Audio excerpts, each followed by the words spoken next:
디모데후서 3장 13절부터 17절 제가 읽겠습니다. 악한 사람들과 속이는 자들은 더욱 악하여져서 속이기도 하고 속기도 하나니 그러나 너는 배우고 확신한 일에 거하라. 나는 내가 누구에게서 배운 것을 알며 또 어려서부터 성경을 알았나니 성경은 능히 너로 하여금 그리스도 예수 안에 있는 믿음으로 말미암아 구원에 이르는 지혜가 있게 하느니라. 모든 성경은 하나님의 감동으로 된 것으로 교훈과 책망과 바르게 함과 의로 교육하기에 유익하니 이는 하나님의 사람으로 온전하게 하며 모든 선한 일을 행할 능력을 갖추게 하려 함이라. 아멘. 오늘은 균형 잡힌 교회, 균형 잡힌 신앙, 성도라는 제목으로 함께 말씀을 나누고자 합니다. 성경에 보면 두세 사람이 내 이름으로 모인 곳에 나도 함께 한다라고 말씀하셨습니다. 주일 설교에서도 그 구절을 가지고 함께 은혜를 나눴는데 이 시간도 우리 방금 불렀던 두 번째 찬양이 주님 여기 계시기에 이런 가사로 시작합니다. 주님 여기 계시기에. 여러분, 우리가 예배를 드리고 삶을 살면서 얼마나 주님을 인식하며 살아갔는지 한번 돌아봤으면 좋겠습니다. 막연하게 주님이 아니라 주님이 진짜 이곳에 계시고 또 주님이 진짜 내 안에 계시다라는 거예요. 여러분, 막 전율이 느껴지더라고요. 주님 이곳에 계신다는 거예요. 막연한 게 아니에요. 온 우주 만물을 창조하신 하나님이 이곳에 우리 한 사람 한 사람을 바라보시며 우리의 예배를 듣기 위해서, 우리의 찬양을 듣기 위해서, 우리의 기도를 듣기 위해서 이곳에 계시는 거예요. 여러분, 이 요한계시록에 보면 주님께서 막 거니시고 하잖아요. 그것처럼 주님은 이곳에 실제로 계세요. 그래서 이곳에 주님 우리 한 사람 한 사람을 바라보시면서 우리의 예배를 기뻐 받으신다라는 겁니다. 여러분, 그 주님을 이 시간 바라보면서 또 예배 드리길 원합니다. 그 주님의 마음을 생각하면서 예배 드리기를 바랍니다. 많은 사람들이 균형 이런 말을 합니다. 근데 때때로 저는 그 균형이라는 말에 반발심이 들어요. 왜냐하면 성경적인 균형이 아닌데 자꾸 사람들이 균형 이런 얘기를 하기 때문에 그런 단어에 대해서 조금 반발심이 들지만, 그래서 이제 역으로 그럼 진짜 균형은 무엇인가? 성경이 말하는 진짜 균형은 무엇인가에 대해서 여러분과 함께 나누고자 하는데요. 이 균형이라는 것에 대해서 교회들 안에 미혹이 많이 들어왔어요. 균형이라는 말을 통해서 사단이 사람들을 많이 속입니다. 그리고 그들이 사용하는 구절은 보통 이 구절이지요. 신명기 28장 14절입니다. 내가 오늘 너희에게 명령하는 그 말씀을 떠나 좌로나 우로나 치우치지 아니하고 다른 신을 따라 섬기지 아니하면 이와 같으리라. 우리가 미혹되는 이유 중에 하나가 뭐냐면 말씀의 본래 의미를 떠나서 어떤 특정한 단어, 특정한 어떤 문구만을 취하기 때문에 미혹이 되기 쉽다라는 거예요. 이 구절을 쓰면서 많은 사람들이 어떤 말씀을 여기서 취합니까? 주님이 좌로나 우로나 치우치지 말라 했다. 요 말을 많이 써요. 그래서 누군가가 막 밤낮 기도해요. 그러면 이제 옆에서 조금 심각하게 말하죠. 좌로나 우로나 치우치면 안 돼. 말씀도 봐야 되고 또 집안일도 해야 되고 너무 치우치지 마. 그리고 좌로나 우로나에서보다 더 강조점을 두는 건 치우치지 마. 요걸 많이 강조를 두죠, 사람들이. 치우치지 마. 적당히 교회를 다니던 사람이 밤낮 교회를 다니고 밤낮 기도하러 다니고 그러면 치우치면 안 돼. 균형을 잡아야 돼. 요런 표현을 쓴다라는 거예요. 물론 때때로 그것은 맞는 말이에요. 이제 말씀을 너무 모르고 이제 너무 열정이 앞서서 이제 조금 하나님의 말씀에서 떠나 자기의 열심으로 너무 열정을 내는 경우들도 있습니다. 그런 경우는 그 열정은 귀한 거예요. 저는 너무나도 귀하다고 보거든요. 정말 예를 들어 밤낮 모든 걸 뒤로하고 기도한다. 저는 너무나도 귀하게 봐요. 너무나도 귀해요. 그런데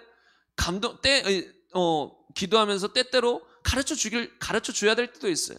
주님은 이제 때때로 그렇게 밤낮 기도하는 자리로 우리를 이끄시기도 한다. 근데 우리는 가정이 있다. 삶이 있다. 만약에 직장이 있다면 직장도 있다. 그런 것들도 우리가 그 안에서도 충성을 다해야 한다. 그게 성경이 말하는 거니까. 그런 것도 가르쳐줄 필요는 있어도 중요한 건 밤낮없이 기도하는 건 치우친 건 아니에요. 때에 따라 주님이 그렇게 이끄신다면 해야 되는 거예요. 저는 귀하게 본다라는 거예요. 근데 교회가 또는 어떤 성도가 갑자기 기도를 많이 하고 기도를 강조하다 보면 치우치면 안 돼. 말씀도 중요해. 그래서 또 말씀을 강조했더니 너무 말씀하면 안 돼. 현대의 우리의 삶도 있잖아. 세상과 조화를 이루어야지. 뭘 해도 자꾸 균형. 또 교회가 너무 성령의 은사가 없고 힘이 없는 것 같으면 교회가 좀 영적인 것을 사모해야 돼. 그래서 영적인 것을 사모했더니 또 너무 사모한다고 균형을 잡아야 한다고 말씀으로 돌아와야 돼. 또 사람들이 치유받자고 함께 기도하자고 하면 막 동참해요. 그러다가 말씀 그대로 예수님은 모든 사람을 고쳐주셨다. 우리도 다 고침받을 수 있다. 한 명도 빠짐없이 우리 다 치유받도록 사모하고 기도하고 믿자 하면 그래도 주님의 뜻대로 되는 것이지 너무 그렇게 치유에 대해서 강조하면 또 안 돼요. 균형을 잡아야 돼요. 이렇게 말하고 또 죄를 짓지 말라고 하면 다 아멘하다가 습관적인 죄 가운데 여러분이 산다면 지옥 갑니다 라고 말하면 그래도 예수님이 은혜가 있는데 꼭 지옥 가나요? 우리는 믿기만 하면 은혜로 천국 가는 건데 그 죄를 안 져야 되겠지만 습관적인 죄 진다고 그걸 지옥 보낸다고 하면 그 은혜가 아니지 않나요? 이렇게 나온다는 거예요. 그걸 균형인 줄 알아요. 그런데 이건 균형이 아니라는 거예요. 균형이라는 말은 성경 그대로 간다는 소리예요. 성경 그대로. 성경이 네 목숨을 예수님께 바쳐야 한다. 살아도 주를 위해 죽어도 주를 위해 복음을 위해서 목숨도 아끼지 않아야 한다. 그럼 그게 균형인 거예요. 그렇게 살아가는 게 균형인 거예요. 세상 사람들은 미쳤다고 하죠. 나의 삶은 이제 주님 거야. 내 목숨도 주님 거야. 나는 주님을 위해서 목숨을 버릴 거야. 살아도 주를 위해 살 거야. 하면 미쳤다고 하죠. 심지어 교회를 다니는 사람들 중에서도 그 정도로 신앙생활을 한다고 하면 그래도 사람이 좀 균형을 잡아야지. 우리의 삶도 있잖아. 그러니까 그리스도인들은 삶과 신앙이 구별이 안 되거든요. 삶이 신앙이고 신앙이 곧 삶이에요. 우리의 삶은 예수님을 위한 삶이거든요. 삶입니다. 많은 사람들이 균형을 오해하고 있어요. 성경이 쉬지 말라고 기도하면 매일 쉬지 않고 기도하는 것이 균형 잡힌 거예요. 현대의 우리의 삶과 조화가 되지 않더라도 성경이 그렇다고 하면 내 삶을 성경에 맞추는 것이 균형인 거예요. 그게 균형인 거예요. 너무 구시대적인 것 같습니다. 요새는 교회 안에도 그런 얘기들이 있잖아요. 동성애나 또 혼전 순결이나 이런 것들에 대해서 외치면 너무 그래도 교회도 어느 정도는 사회의 문화를 받아들여야 되죠. 이런 말들도 종종 나옵니다. 그건 균형이 아니에요. 타락인 것이지. 변질인 것이지. 우리의 삶을 성경에 맞추는 게 균형이지 성경을 어느 정도 우리의 삶과 현대의 문화와 조화시켜가지고 그렇게 하는 게 균형이 아니라는 것이에요. 성령의 은사를 누군가가 사모한다. 그럼 너무나도 귀한 거예요. 조심해야 돼. 균형 잡아야 돼가 아니라 성경적인 거다. 성경이 성령의 은사를 사모하라 했다. 더욱더 사모하십시오. 누가 기도를 합니까? 더욱 열심을 내어 기도하십시오. 다만 말씀과 성령을 따라 성령의 은사들을 사모하십시오. 이렇게 말할 수는 있어도 사모하는 건 성경적이라는 것이에요. 그리고 하나님이 원하시면 치유해 주시겠죠가 균형이 아니에요. 하나님은 우리의 구원도 다 원하시고 치유도 다 원하시기 때문에 우리 다 믿음으로 치유 받읍시다. 이게 균형적인 말이라는 것입니다. 습관적인 죄도 마찬가지지요. 그냥 죄를 이기자가 아니라 정말 여러분이 습관적으로 어떤 특정한 죄라도 짓고 있다면, 죄 가운데 살고 있다면, 잠깐 넘어지는 그게 아니라 죄 가운데 살아가고 있다면 여러분은 믿든지 아니 믿든지, 여러분이 교회를 다니든지 안 다니든지 여러분은 지옥입니다. 그러므로 여러분은 진짜 믿음, 행함이 있는 믿음을 가지셔야 합니다 라고 말하는 것이 균형이라는 것이고 성경적이라는 것입니다. 그래서 오늘은 아주 간단하게만 균형 잡힌 교회, 균형 잡힌 성도라는 제목으로 간단히 세 가지 대지로 여러분과 말씀을 나누고자 하는데요. 첫 번째로 여러분, 균형 잡힌 교회는 어떤 교회냐면 가장 중요한 거예요. 이것보다 중요한 건 없어요. 이것에서 어긋난다. 그 교회는 그냥 빨리 회개하고 돌이키던가 아니면 사라져야 돼요. 왠지 아십니까? 교회의 핵심은 구원이기 때문에 그래요. 그래서 구원 중심의 교회가 아니면 그 교회는 빨리 회개하고 돌이키던가 아니면 사라져야 됩니다. 둘 중 하나예요. 왜요? 그러지 않으면 수많은 그 교회에 다니는 소경들이 다 같이 지옥에 가요. 그건 예수님이 경고하신 거예요. 저도 때때로 이런 말을 할 때 가끔 너무 강한가 말이? 이런 생각을 할 때가 있어요. 근데 강한 게 아니에요.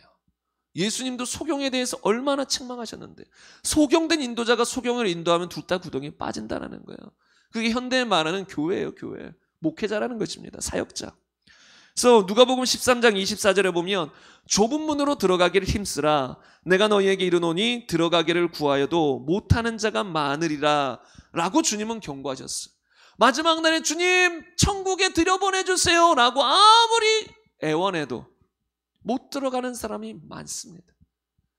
그래서 주님은 우리에게 믿기만 하면 다 들어가, 이제 됐어, 끝, 이게 아니에요. 좁은 문으로 들어가기를 힘쓰라라고 했습니다. 그리고 예수님은 끝까지 그 믿음을 지키라.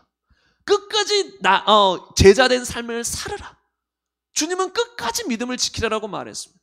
그래서 교회는 끝까지 그냥 1년에 한 번 어쩌다가 한 번 구원, 죄, 회개를 외치는 게 아니라 자주 구원에 대해서 외쳐야 되며, 회개에 대해서 외쳐야 되며, 죄에 대해서 외쳐야 된다는 거예요.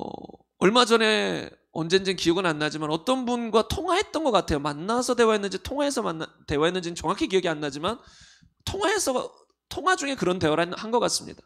어떤 분이 어떤 교회를 다니는데 그 교회가 자꾸 회개만 외친다. 그래서 좀 답답하다. 이런 표현을 쓰시더라고요. 근데 저는 이제 그것이 맞는 말이기도 하고 틀리는 말이라고도 생각합니다. 왜냐하면 교회 안에서는 분명히 이제 그분이 답답했던 건 어떤 성령의 은사나 하나님의 음성 듣는 거나 그 밖의 것들에 대해서는 이제 말이 없고 그냥 계속 회개만 외친다는 거예요. 그래서 좀 답답하다라고 하셨던 것 같아요. 그럼 그게 어느 정도 공감이 됩니다. 교회는 분명히 성경이 말하는 성령의 은사들, 그 밖에 하나님의 역사들, 그 수많은 것들도 같이 이제 선포하고 나눠야 되는 거예요. 근데 한편으로 교회가 회개만을 외친다는 건 어떤 의미에서는 유익되는 거예요. 잘 가고 있는 면이 있는 거예요. 다른 거를 다 무시하고 그냥 밤낮 회개만 외치면 조금 이제 균형도 잡아야 될 부분은 있죠. 성경이 말하는 것만큼 다른 이제 진리들도 말해줘야 되겠지만 그 교회가 회개를 외친다. 그건 너무나도 귀한 것이라고 저는 봅니다. 왜 이 시대에 많은 교회들이 회개를 잘 외치지 않아요? 그거는 목회자들이라고 하면 다 아는 그 마틴 로이드 존즈 목사님도 많이 지적하셨었어요. 많은 사람들이 구원에 대해서 종종 말할 뿐 제대로 된 회개를 외치지 않는다고. 그분은 우리보다 조금 전시대 사람인데도 그때도 그랬다라는 거예요. 그때도 구원에 대해서 간단히 그냥 한두 마디 하고 지나가고 회개에 대해서 어쩌다 말하고 제대로 된 회개와 제대로 된 진리와 구원 이런 것들에 대해서 외치지 않았다라는 거야. 여러분, 균형 잡힌 교회는 성경적인 교회며 성경적인 교회는 처음부터 끝까지 핵심이 뭐냐면 구원에 있다라는 거예요. 구원의 핵심이 없는 교회는 가짜 교회입니다. 좀 말이 심할 수도 있는데 그렇다면 소경된 교회입니다. 구원에 초점이 없는 교회는. 히브리서 3장 14절 말씀을 보겠습니다. 우리가 처음 믿을 때에 가졌던 확신을 끝까지 가지고 있으면 우리는 그리스도께서 주시는 구원을 함께 누리는 사람이 될 것입니다. 여러분, 성경은 처음 믿었던 그 확신을 또는 믿음을 끝까지 가지고 있으면 그리스도께서 주시는 구원을 함께 누리는 사람이 될 거라고 말합니다. 그런데 이 말은 역으로 그 믿음이, 그 확신이 끝까지 지속되지 않을 수도 있다는 거예요. 그래서 교회는 계속해서 복음을 증거하며 계속해서 구원에 관한 말씀을 증거해서 사람들이 변질되지 않도록, 타락하지 않도록 계속해서 가르쳐 나가야 된다는 것이에요. 어떤 목사님이 그러더라고요. 본인이 구원, 회개, 죄에 대해서 많이 외쳤는데 이게 너무 외치나? 이제 본인도 성경적이어야 되니까 고민을 한 거예요. 내가 너무 성경보다도 너무나 많이 외치나? 하고 성경을 다 살펴봤다는 거예요. 근데 놀랍게도 성경이 우선 신약만 보더라도 처음부터 끝까지 구원에 초점이 맞춰져 있다는 거예요. 구원받은 성도들에게도 뭐라고 말합니까? 갈라디아서 5장 21절에 보면 투기와 술 취함과 방탕함과 또 그와 같은 것들이라. 전에 너희에게 경계한 것 같이 경계하노니. 경계하고 경계하는 거예요. 바울도 성도들을 향해서, 구원받은 성도들을 향해서 너희 육신의 일들을 행하면서 살면 천국 못 간다. 또 경고한다. 또 경계한다. 또 경계한다. 그러니까 성경을 쭉 보니까 계속해서 경고하는 거예요. 계속해서 믿음을 지키라는 거예요. 계속해서 죄를 멀리해야 된다는 거예요. 그러니까 이게 성경적이라는 거예요. 교회는 계속해서 그냥 처음에 한두 번 누가 구원받았으니 이제 됐다가 아니라 끝까지 구원을 점검하고 구원에서 벗어나지 않도록 구원 중심적인 교회, 구원 중심의 성도가 돼야 된다는 거예요. 이게 균형 잡힌 교회입니다. 우리 교회는 계속해서 그런 방향으로 나아갈 것입니다. 그리고 두 번째로 고린도전서 14장 1절에 보면 사랑을 추구하며 신령한 것들을 사모하되 특별히 예언을 하려고 하라. 여러분, 종종 이런 사람들이 있습니다. 나는 말씀이면 충분해. 나는 제자훈련도 많이 했고 말씀 공부도 많이 했어. 말씀이면 다야 라고 말하는 사람들. 그러면서 성령의 은사들에 대해서는 사모함이 없고 거부감을 가지고 있는 사람들. 그건 비성경적인 거예요. 그건 균형 잡힌 게 아니에요. 본인이 그토록 강조하는 말씀에서 신령한 것들을 사모하라라고 했어요. 그래서 교회는 그냥 말씀 그게 그걸 넘어서서 말씀에서 말하고 있는 영적인 것들을 사모할 수 있어야 됩니다. 여러분, 그래서 영적인 것들을 더욱 사모하십시오. 영적인 것들을 더욱 구하십시오. 여러분이 기본적으로 방언을 받았으면 통변하기를 사모하십시오. 또 예언하기를 사모하십시오. 여러분, 이걸 우리가 사모해야 되는 것이, 이게 성경이 말하는 거예요. 그러니까 우리의 주인은 예수님이잖아요. 근데 그 예수님의 종인 사도 바울이 뭐라고 말했냐면 우리를 향해서 사랑을 추구하되 신령한 것을 사모하라라고 했어요. 그러면 우리의 마음에 사모함이 없다. 그럼 이런 말씀을 듣자마자 아멘하고 사모함으로 마음을 딱 바꿔야 되는 거예요. 여러분, 마음이라는 건 한순간에 바뀔 수 있습니다. 내가 아멘, 이게 말씀이구나. 예수님이 주인인 사람은 예수님이 딱 말씀하시면 순간에 마음을 바꿀 수 있는 거예요. 그동안 내가 별 사모함 없이 살았는데 사모하라는구나. 이게 하나님 뜻이구나. 아멘 하면서 사모하는 거예요. 그래서 이런 말씀을 들을 때마다 내가 그전에 조금 사모함이 이제 루즈해졌다면 다시 딱 붙잡고 아멘 사모합니다. 영적인 것을 사모합니다. 근데 왜 사모하라고 할까요? 너희 신령한 사람이 돼서 사람들 앞에 높임 받아야지. 그런 게 아니에요. 사랑을 추구하며 이제 신령한 것들을 사모하라고 했는데, 바울이 여기서 특별히 예언을 하라고 하는 것은, 방언은 내 유익인데 예언은 교회의 성도들에게 유익이 있다. 그래서 바울은 여기서 사랑을 따라 구하라고 말하면서 은사를 사모하라고 하면서 교회에 덕 세우는 것들에 대해서 많이 말합니다. 그래서 나는 지금도 은혜가 충만해요. 그걸 넘어서서 우리는 성도들에게 서로 유익을 세워줄 수 있어야 되는 거예요. 그러기 위해서 우리는 신령한 것들을 사모해야 됩니다. 고린도전서에 보면 9가지 은사가 있죠. 성령님이 각 사람에 맞게 때에 따라 나타나게 하십니다. 우리는 계속 사모해야 돼요. 그래서 성도들이 함께 모여서 교제하고 기도할 때마다 은사들이 나타나서 성도 서로 유익을 줘야 되는 거예요. 누구는 눈이고 누구는 손이고 누구는 팔이고 다리고 다 다릅니다. 은사도 다 다양합니다. 그렇기 때문에 다 성도들이 모여서 가지각색 은사를 가지고 서로 유익을 끼치며 살아가는 게 성경적이라는 거예요. 은사가 유익이 없으면 있어도 되고 없어도 되고 그럼 줄 필요가 없죠. 왜 주님이 줘요? 왜 사모하라고 해요? 그냥 말씀이면 충분한데 그게 아니에요. 은사를 통해서 우리에게 다양한 은혜를 부으신다는 거예요. 강력한 역사를 주신다는 거예요. 그래서 여러분, 은사는 반드시 우리가 평생에 걸쳐서 사모해야 됩니다. 그런데 우리가 때때로 이런 설교를 안 듣다 보면 사모하는 마음이 사그라들기도 합니다. 근데 이런 설교를 통해서 다시 마음을 붙잡고 사모하는 쪽으로 나아가야 돼요. 왜요? 우리는 사랑을 행하며 성도들에게 유익을 끼쳐야 돼요. 근데 유익을 끼치는 중요한 통로가 뭐냐면 은사예요. 은사를 통해 교회의 덕을 세우는 거예요. 성도들을 서로 살리는 거예요. 세우는 거예요. 그래서 여러분이 은사들이 이제 많아지고 또 그런 것들이 이제 교회 안에서 이제 행해지기 시작하면 이제 그런 질서도 가르치긴 해야 되는데, 중요한 건 은사는 사람을 세우는 거예요. 뭐 나 은사자야, 그거 아무 의미 없어요. 은사자가 아니에요. 그냥 은사가 있는 사람일 뿐이에요. 은사를 주신 사람일 뿐이에요. 우린 질그리실 뿐이에요. 우린 아무것도 아니에요. 내 안에 주님이 그냥 은사를 나타나게 하실 뿐이에요. 주님이 하시는 것이지, 주님이 주신 선물일 뿐이지, 나는 그냥 질그리시. 그래서 결국은 은사를 주신 이유는 성도들을 세우며 교회의 덕을 세우며 주님의 일을 하라고 주신 거예요.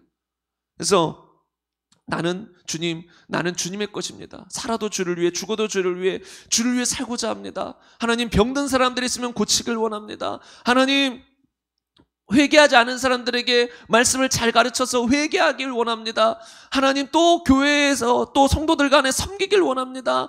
하나님, 지혜와 지식의 말씀을 주옵소서, 예언의 말씀을 주옵소서, 통변을 주옵소서, 이런 또 믿음의 은사를 주옵소서. 이런 걸 다 사모해서 우리가 그것들로 성도들 간에 유익을 끼쳐야 되는 거예요. 그러기 위해서 우리는 평생 사모해야 돼요. 제가 한두 번 이런 말씀을 드린 적이 있죠. 막 애통하고 탄식이 나온다고. 이게 막 과거에 이런 진리를 알았다면, 과거에 이런 은사를 활용하는 법을 알았다면, 이 과거에 이런 믿음을 알았다면 과거에 수많은 사람들에게 더욱더 유익을 끼칠 수 있었을 텐데, 혹시나 그때 큰 어려움에 있었던 사람 해결되게 도와줄 수 있었을 텐데, 질병을 고침받는데 도와줄 수 있었을 텐데, 막 탄식이 들어요. 우리도 그런 탄식이 들지 않게 해서 더욱 사모해서 누구든지, 여러분, 우리에게 원하는 사람, 원치 않는 사람은 불가능해요. 원치 않는 사람에게 성령 세례 받고 뭐 방언 주는 건 불가능합니다. 원치 않는 사람의 병 고쳐주는 건 불가능합니다. 예수님도 그러지 않았어요. 근데 예수님은 자기에게 오는 사람은 다 고쳐주셨다는 거예요. 그럼 예수님은 너희는 나의 일을 할 것이요, 나보다 더 큰 일도 할 것이다. 그럼 우리도 목표가 뭐여야 돼요? 예수님이어야 돼요. 예수님이 분명히 자신의 일을 할 것이고 예수님보다 더 큰 일을 한다 하셨으니까 주님 더 큰 일이 뭔지 모르겠지만 더 크게, 그러나 최소한 예수님이 모든 병든 사람을 고쳤으면 자신에게 오는, 원해서 오는, 사모해서 오는, 그거 아닌 사람들은 말하는 거 아니에요. 사모해서 오는, 나 질병이 있습니다, 고쳐주세요, 제가 믿길 원하고 고침받기 원합니다, 그렇게 나오는 사람들은 우리가 다 고쳐줄 수 있어야 되는 거예요. 여러분, 한 사람 한 사람이 세상에 나가서, 직장에서도 누가 아파요? 그러면 같이 간증을 나누고 복음을 나눠서 믿음으로 기도해줘서 다 고침받을 수 있게 해야 된다는 거예요. 물론 복음을 나누고 치유에 대해서 나눠도 그분이 안 믿고 안 받아들이면 뭐 그거는 어떻게 할 수가 없는 거예요. 계속 기도해주고 또 나눠줄 수는 있겠지만, 근데 원하는데도 우리가 치유의 역사가 일어나도록 못 해준다, 그럼 그거는 우리가 탄식해야 되는 거예요. 그렇게 사모하면서 나왔는데, 그렇게 원하는데, 믿는다고 하는데 치유 역사가 일어나지 않는다면 우리는 왜 그럴까? 성경적으로 알고 내 스스로 내가 지금은 실패했구나, 또는 아니다, 믿음으로 선포해서 며칠 뒤면 나을 거다, 그런 믿음이 있으면 가르쳐주고 해서 모든 사람이 병 고침을 받는, 원하는 사람마다 다 병 고침을 받는, 그것을 우리가 목표로 삼아야 된다는 거예요. 제가 오늘인가 어젠가 어떤 책을 봤는데, 그 찰스 프랜시스 이제 부부가 쓴 책이었는데, 제가 이런 생각을 가지고 있었는데, 그 부부가 이제 어마어마한 치유 사역을 했어요. 그리고 뭐 수십 명, 엄청난 많은 의사들과 공개 토론을 하면서 치유 사역을 해나갔거든요. 어마어마한 기적들이 많이 일어났는데, 근데 그분 책에서 보니까 그분들의 목표도 그거였더라고요. 많은 사람들이 치유를 받는데 목표는 뭐냐면 모든 사람이 치유받는 게 목표라는 거예요. 왜요? 그게 성경이 말하는 거니까. 예수님은 다 고쳐주셨으니까. 그럼 우리도 다 고쳐주는 단계까지 나아가야 된다는 거예요. 영적인 지식이, 영적인 능력이, 믿음이 그 정도까지 성장해서 누구나, 여러분, 그 예수님 당시에 뭐 거기 예수님께 나오는 사람들이 다 어마어마한 믿음을 가지고 나왔을까요? 아니죠. 그냥 예수님에 대한 소문을 듣고 나도 고침받을 수 있겠다, 어느 정도 작은 믿음, 그런 믿음을 갖고 나온 사람들, 뭐 다양한 사람들이 있었을 거란 말이에요. 근데 주님은 다 고치는 방법을 알았단 말이에요. 그들을 어떻게 다뤄야 되는지, 어떤 말씀을 전해줘야 되고, 어떻게 믿게 하고, 어떻게 손을 얹고 하면 고침받는지를 다 아셨단 말이에요. 우리도 그 정도의 영적인 지혜와 믿음이 자라가야 된다는 거예요. 그래서 여러분 더욱더 기도합시다. 우리 사모합시다. 우리 모든 성도님들이 다 치유 사역자가 돼야 되거든요. 왜 성경이 말하잖아요. 믿는 자는 병든 자라며 손을 얹은 즉 낫는다. 우리 모두는 치유 사역자가 돼서 살아가야 됩니다. 순간 저는 그 책을 읽으면서 막 마음에 순간 두려움이 다가온 것도 있어요. 뭐냐면 거기서 어떤 백화점을, 정확히 기억은 안 나는데 백화점을 가는데 어떤 이제 팔이 잘린, 불의의 사고로 잘린 사람이 있으면 여러분 막 이렇게 흥분되지 않습니까? 여러분이 예수 이름으로 선포할 때 팔이 자라나는 것을 바라보며 흥분되지 않습니까? 근데 흥분되지는 않더라고요. 저도 믿음이 주여 그 정도까지 바라봐야 되는데 교회도 아니고 백화점에서 그러면서 사람들 오십시오, 다 보십시오 하면서 이렇게 선포할 때 막 팔이 자라나는 것에 대해서 흥분되지 않냐고 하는데, 주여, 그래서 저도 믿음, 이게 우리가 정말 성경적인 그 믿음을 가져야 되는데 자꾸 우리의 두려움, 의심들이 가로막아요. 그럴 때마다 빨리 바꿔야 돼. 의심을 다 생각하지 말고, 그래 성경이 그러면 되는 거지 하면서 계속 묵상하고 성경을 바라보고 진리만을 바라보다 보면 이게 어느 순간 두려움이 사라져요. 그리고 이 안에서 확 믿어지고 믿음으로 선포가 가능해진다는 것입니다. 아무튼 그래서 우리는 신령한 것들을 사모해야 됩니다. 마지막 세 번째로 예수님이 행하신 이 세 가지 사역을 그대로 행하는 교회가 돼야 됩니다. 이 밖에도 여러 가지 것들이 많아요. 성경대로 균형 잡힌 교회가 되기 위해서. 그러나 이제 대표적인 세 가지만 추렸는데, 마태복음 4장 23절에 보면 예수께서 온 갈릴리에 두루 다니사 그들의 회당에서 가르치시며 천국 복음을 전파하시며 백성 중에 모든 병과 모든 약한 것을 고치시니. 예수님의 행하신 세 가지 대표 사역이 뭐냐면 진리를 가르치시고 천국 복음을 전파하시며 또 백성 중에서 모든 병과 모든 약한 것을 고치셨다라는 거예요. 그래서 여러분 교회는 기본적으로 이 세 가지 사역은 기본으로 해나가야 돼요. 진리를 잘 가르쳐야 되고 복음, 천국 복음에 대해서 잘 가르쳐서 사람들을 자꾸 구원으로, 회개로 이끌어야 되고, 또 중요한 건 거기서 끝나면 안 돼요. 예수님은 가는 곳마다 병든 사람이 있으면 항상 병든 사람들을 고치셨어요. 그래서 예수님이 행하신 대표 사역이 이 세 가지예요. 기본으로 교회는 이거를 장착하고 가야 되는 거예요. 교회는 잘 가르쳐야 돼요. 그래서 여러분들도 잘 가르치는 사람이 다 돼야 됩니다. 목회자만, 사역자만 가르치면 안 돼요. 여러분이 믿는 자라면 최소한 하나님의 진리에 대해서 중요한 부분들이 있잖아요. 지금 성경에서 중요한 부분들을 저희 교회에서 계속 강조하며 가르치잖아요. 그러면 여러 번 듣다 보면 여러분들도 그거를 많이 들었기 때문에 이제 입술을 열어 가르칠 수가 있습니다. 용기를 내서 담대하게 가르쳐야 돼요. 그리고 천국복음을 여러분도 전파해야 돼요. 그리고 더 나아가서 여러분도 우리 교회에서 지금 치유 시리즈 설교를 하는데 그것들을 자꾸 듣고 여러분이 고침을 받고 또 함께 이제 손을 얹고 기도하는 이런 훈련들을 통해서 여러분들도 치유 사역자로서 훈련이 돼 나가야 되는 거예요. 치유 사역자로서 먼저는 진리의 말씀을 잘 가르침을 받아야 돼요. 그런 다음에 여러분 안에 다 능력이 있어요. 예수님이 계시니까. 그러면 담대하게 손을 뻗어서 병든 사람들을 위해서 믿음으로 선포하고 기도할 수 있어야 된다는 거예요. 그래서 여러분 이렇게 삼중 사역을 하는 교회가 성경적인 교회라는 것입니다. 균형 잡힌 교회. 그래서 여러분 우리는 균형 잡힌 교회가 돼야 되며 또 균형 잡힌 성도가 돼야 됩니다. 나는 영적인 취향이 이래. 저는 솔직히 그런 거 없어요. 저는 저의 영적인 취향은 이렇다 말해본 적이 없는 것 같아요. 저는 그냥 성경대로예요. 여러분 우리 영적인 취향이 뭐가 중요합니까? 내가 뭐가 당기고 끌리고 그거가 중요한 게 아니고 오히려 그거 잘못 나갈 수도 있는 거예요. 끌리는 대로 우리는 살면 안 됩니다. 성경대로 살아야 되지. 성경에서 말하는 게 끌리면 아주 감사한 거지. 그러나 내가 그냥 끌리는 대로 나는 이런 스타일이야, 난 말씀 중심 스타일이야, 나는 은사 스타일, 그런 거 없어요. 우린 그냥 성경 중심대로 성경이 말하는 대로 가면 되는 거예요. 은사를 사모하라면 은사를 사모하는 거고, 치유 기도를 하라고 하면 손을 얹으라고 하면 하는 거고, 우리는 성경 중심, 성경이 말하는 대로 가야 될 줄로 믿습니다. 우리 시간 함께 기도할 텐데요. 여러분 우리 하나님을 기대합시다. 이 시간도 주님은 두세 사람이 모인 것을 함께 하신다 했잖아요. 이 시간 주님이 계십니다. 이 시간 설교할 때 우리의 설교 내용들을 다 들으시고 여러분의 마음을 보시며 또한 여러분이 이 시간 기도할 때 다 듣고 계세요. 그 주님이 여러분에게 치유로 행하실 것이며, 그 주님이 여러분에게 문제를 해결해 주실 것이며, 그 주님이 여러분을 만나셔서 여러분 각 사람에게 필요한 은혜들을 부어 주실 것입니다. 우리 시간 말씀 생각하시면서 주여 한번 외치고 자유롭게 기도하시다가 돌아가시겠습니다.